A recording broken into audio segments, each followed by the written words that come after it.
Hello, I'm Sharon Gary, a teacher of Latin. Hi, I'm Bella, I'm Year 10 and I'm studying Latin. Excellent. And we're going to be telling you about Latin GCSE at Ellesmere College. So we follow the OCR specification, and this gives us a really wide variety of options, which is brilliant because it can play to the strengths and engage the personal interests of our small groups here at Ellesmere. The compulsory element of it is worth 50% of the GCSE, and this is language. Now, Bella's been focusing on language acquisition this year, so what have you been doing, Bella?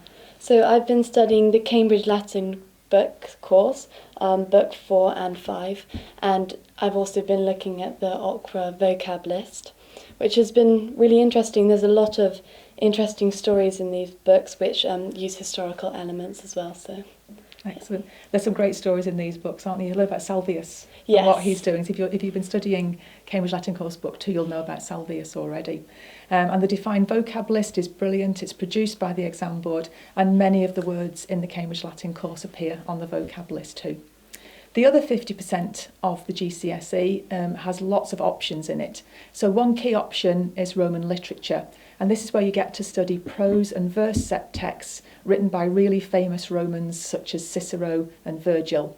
There are two different options for prose and two different options for verse. So for prose, you might be reading stories about, a con man who's trying to trick a Roman knight out of his cash. You might be studying the witches in Thessaly and the extreme lengths they will go to get ingredients for their magic potions.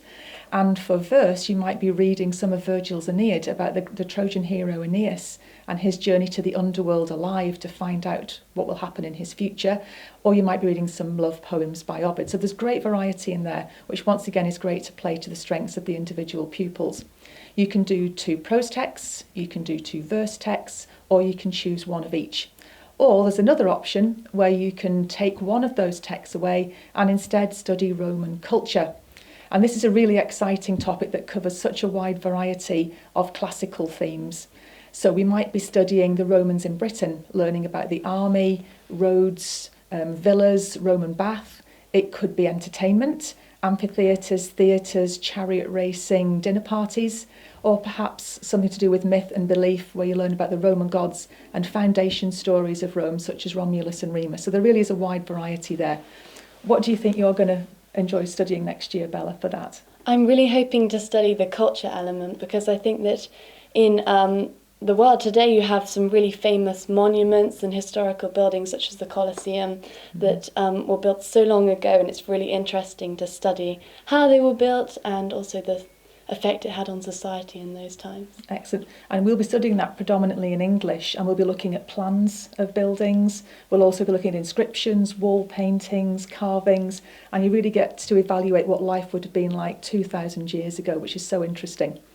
So if you love the logic and challenge of the Latin language and you're really interested and enthusiastic about the classical world, then Latin GCSE could well be a really good choice for you. Thank you so much, Bella. Thank you for your interest in Latin GCSE.